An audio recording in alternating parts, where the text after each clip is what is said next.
All right, I'm taking another break from work, so hopefully this video finds you well. So I'm actually just gonna make a brief commentary in response to a comment that I received on one of my Batman videos, where someone kind of was initially under the impression that the new Batman, the one from 2022 with Robert Pattinson, they believed that that was more of an observer movie. And I don't know if you guys know, but I consider that movie a very decidery movie, right?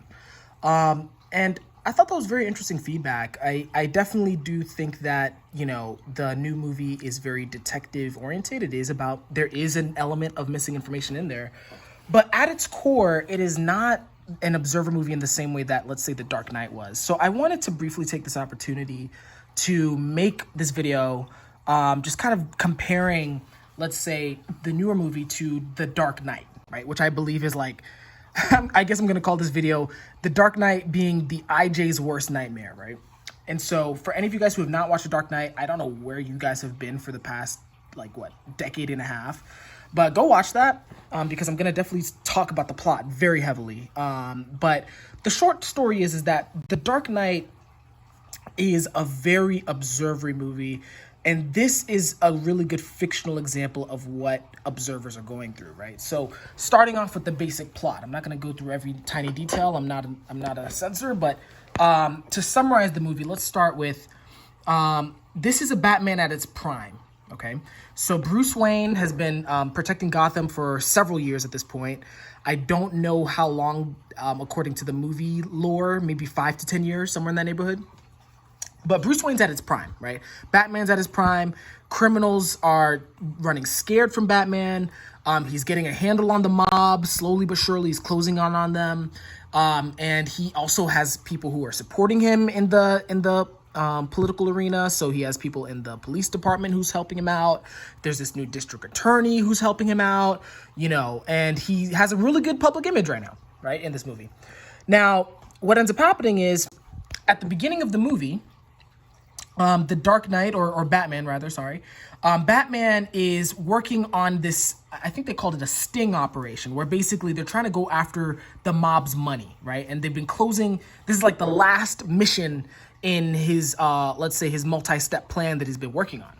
But interestingly, right before he executes this plan, one of his partners, Mr. Gordon, I think he was a police officer, Lieutenant Gordon, finds this card at the crime scene, right? Because right beforehand, there's this mysterious Joker character who robbed the mob, right? And so apparently, I think the Joker was doing that for a while.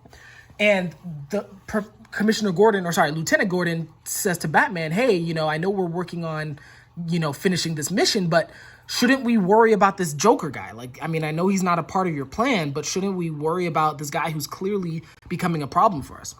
And then Batman says something that's very iconic, and I think that is captures the IxxJ mentality. He's like, look, should I go after one guy or the entire mob, right? In other words, should I worry about some random dude, or should I worry about our plan, which is going to take out the entire mob, right?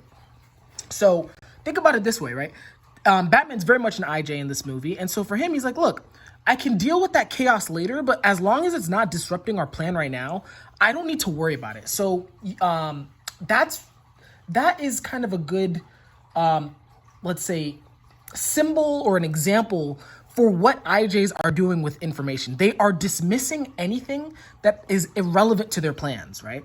They make the information missing is one way you can think about it, right? So Batman purposefully ignored the Joker, right? And there's a time and a place for that, right? The OE problem, which is the opposite problem, is that, the OE would chase every random missing lead or every random distraction, right? And they would never go around to finishing their initial project. And so I'm not saying there's anything necessarily wrong with what Batman was thinking in that movie, but that's just kind of the beginning of his tidal wave, let's say, okay? So he decides to go for his OI mission over the OE new information, okay? All's well and good. He ends up breaking into Hong Kong. He grabs the guy who is responsible for all the money, and he's like, look, we succeeded. We got all the bank's money. This Joker guy didn't really get in my way, so we won, right?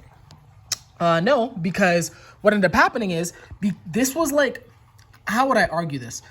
This scene, although it looks like it's not a big deal, is actually probably the straw that broke the camel's back in a metaphorical sense. Or in other words, Bruce ignoring the Joker caused a huge tidal wave, because one thing that's implied in the movie is that the Joker's been causing problems for a while. So it's not like this was the first time the Joker robbed anyone. And this is not the first time Lieutenant Gordon warned the Batman about the Joker, right? But in the film, you're only seeing one hit from Joker, so it's a little bit implied. So you have to kind of like pay very careful attention to the script. But in Batman's eyes, he's like, oh, this is just whatever. Let me worry about my plan. But the Joker has been building up power and has been gaining a lot of influence because of Batman's blind eye, let's say. And so what ends up happening is, yes, Batman succeeds in his multi-step project, his very complicated plan to stop the mob. But what ends up happening? The Joker uses the money that he stole to then get leverage on the rest of the mob, right? He's like, look, the Batman's becoming a problem for you guys. You guys should hire me. I can bring the Batman down. I'm crazy enough to bring the Batman down, right? And the mob turns to this wild card, basically. Someone who's very hard to predict, if not impossible to predict. So then what ends up happening, right? So yes, Bruce's plan succeeds short term, but then the Joker starts murdering people, basically, and basically demands that Batman turns himself in, otherwise he's gonna start killing more and more people. So it begins this tidal wave, right? This tidal wave of Bruce keeps trying to stop Joker, but Joker's always one step ahead because he's not predictable, right? He's not someone you can plan for, basically. And slowly, because he keeps, causing chaos to the Batman's plans, one, the city no longer trusts the Batman. He's like, look, I thought you had this under control, but you clearly don't, so we need you to turn yourself in and you need to stop this, right? Bruce is becoming discouraged because he's like, look, I thought I was bringing peace to the city, and now look at all this chaos because I'm Batman, right? Should I really quit? And it's just causing a huge shit show, right? Joker's having the time of his life in the meantime, right? He's loving the chaos.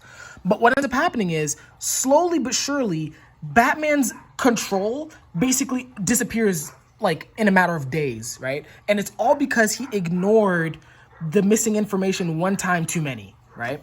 And so, and on top of that, his tidal wave, there's a low moment. I'm not going to spoil completely the film, but there's this point where Bruce feels like he's lost everything because of his rigid commitment to his plan, right? And he's basically depressed. And he's like, look, I thought I was meant to inspire good. Look at all this chaos. Look at all this destruction, right? Now, let me ask you, if you've watched the film or if you're listening to what I'm saying, what is Bruce processing? Is he really processing that Joker's such a bad guy, or that Joker's corrupt, or that he's a bad guy, or that he's corrupt, or that he's good? He's not processing the people shit. He's processing, how could I let all of this chaos and destruction happen? I was responsible for keeping everything under control, and I failed, right? That is the observer tidal wave specifically for the IxxJ's. They feel responsible for making things peaceful, making things predictable, and ironically, because they are so rigid and ignoring the missing information ends up ruining their plan, wrecking their plan, because it builds up over time, right? Excuse the background noise. But anyway, that's basically a good understanding of an observer-based movie, right? Now, let's contrast that with The Batman, right? The one that just came out. Let me just look up just a picture for you to look at or whatever. But this Batman, the whole movie is centered around characters. Who are you? Are you a liar, right? So the villain, the Riddler, this is not a spoiler, just watch the trailer. The Riddler is going out after who is a liar, who is untrustworthy, right? And similarly, Batman is concerned with who is corrupt, right? Who betrayed the trust of the people? Who is morally upstanding and who is bad? Who deserves vengeance and who doesn't, right? This guy is processing who deserves what. That's very much a people conversation. That's very much a decider conversation. And so that's basically one way you can tell the difference, not only between a decider movie and an observer movie, but also just deciders and observers in general, because observers don't give a fuck about people. I'm sorry. It's there's things more important, right? There's this, sorry, I know I'm being any, but there's this Spider-Man 2 quote where Harry Osborn's trying to be a decider at this climactic moment, and Peter is like, yo, there are things more important than me and you right now, right? And that's kind of the observer feeling, because it's like, look, if things are about to go to hell, I don't care if you're evil or not. I just need this under control, right? And then in contrast, the Decider movie, or the Decider way of thinking is, we can deal with the control and chaos, that's fine. But if you're corrupt, if you're untrustworthy, then I can't tolerate that, right? So that's just a little commentary. I'm just going to go ahead and cue this up because I felt like this was pretty important to clarify. I will go back on track, and I will probably this week as well just be on the lookout for an OP breakdown, or a beginning breakdown of the show Sherlock, one of my favorite shows. And then I think maybe this weekend I will make a clip about The Bourne Identity. I haven't seen it in a while. I think I know his type, but I need to see some clips just to remind myself of the story arc. So hope this was informative. Hope you enjoyed, and hope you guys, I don't know, just don't be that guy who goes double down on, if you're a decider, don't do the people thing, and if you're an observer, just don't freak out about the chaos too much, okay? Hope you're doing well, and I will see you in the next video that I make. Take care.